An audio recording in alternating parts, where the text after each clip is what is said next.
Hi guys, almost.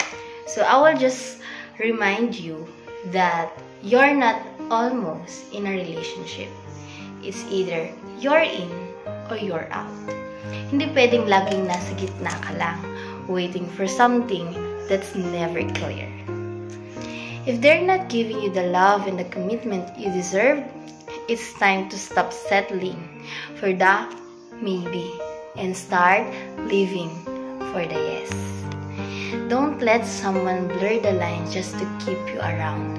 Walang saysay ang naghihintay at nagmamahal sa isang relasyon na hindi mo naman alam kung saan ka nakatayo. You deserve someone who's willing to make it clear whether it's a yes or it's a no. Stop wasting your time on uncertainty. You deserve someone who's ready to be with you, not someone who's keeping you around for convenience.